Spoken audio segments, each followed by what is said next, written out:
오늘 0시 기준 국내 코로나19 신규 환자는 110명입니다. 국내 발생이 99명, 해외 유입은 11명입니다. 전날보다 신규 확진자가 49명 늘었습니다. 사흘 연속 두 자릿수를 유지했었는데 불과 나흘 만에 다시 100명대가 됐습니다. 여기에는 수도권의 산발적 집단 감염이 큰 영향을 줬습니다. 실제로 어제 하루 서울과 경기, 인천에서 추가로 확진 판정을 받은 사람은 각각 40명과 28명, 그리고 5명입니다. 전체 국내 발생 99명의 74%에 육박합니다. 이런 상황에서 감염 경로가 불분명한 환자의 비율도 여전히 높습니다. 어제 0시까지 최근 2주 동안 26.6%에 달합니다.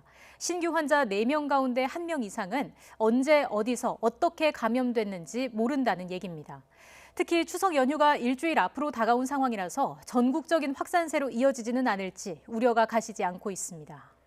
이처럼 코로나19 사태가 길어지는 가운데 부쩍 쌀쌀해진 날씨로 독감까지 유행하는 것 아니냐, 이런 우려가 커지고 있습니다. 비슷한 두 개의 질병이 동시에 유행하는 이른바 트윈데믹에 대한 걱정입니다. 특히 정부가 무료 독감 예방접종을 중단한 지 이틀이 되면서 유료 백신을 접종할 수 있는 대형 검진센터는 장사진을 이루고 있다고 합니다. 현장에 나가 있는 취재기자 연결합니다. 박희재 기자. 네, 저는 서울 강서구에 있는 한국건강관리협회에 나와 있습니다. 네, 시민들이 예방접종을 기다리고 있다고요?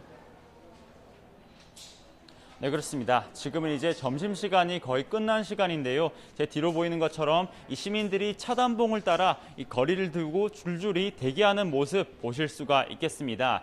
지금 보이는 대기줄은 저희가 지금 지하 1층에 있는데 이 계단을 따라 건물 위층까지 줄줄이 기다리고 있을 정도로 많은 시민들이 이곳을 찾아왔습니다. 모두 독감 유료 예방접종을 진행하는 모습입니다. 접종은 아침 8시부터 시작됐는데 시작 1시간 전부터 시민들이 찾아왔고 한때 소강 상태였다가 지금은 다시 또 대기줄이 길어졌습니다. 현장을 한번 살펴보니 무료 접종 대상자에 해당하는 어린 학생들을 데리고 온 부모들도 있었고 또 방금 전에는 생후 11개월 된 딸아이와 또 임신부와 함께 찾은 가족도 있었습니다. 이들도 물론 무료 접종 대상자지만 날씨가 더 쌀쌀해지기 전에 백신을 빨리 마치겠다며 이곳을 찾아왔던 사례였습니다.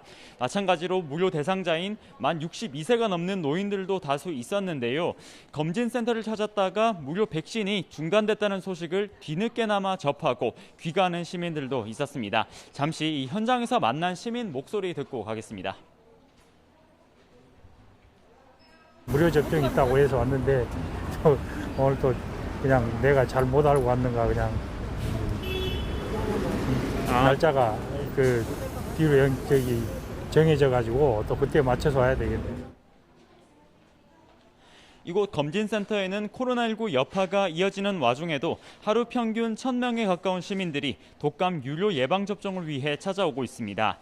대량으로 백신을 주문하는 대형 검진센터의 경우 예방접종비가 일반 개인 병원과 비교해 많으면 30%까지 저렴한데요.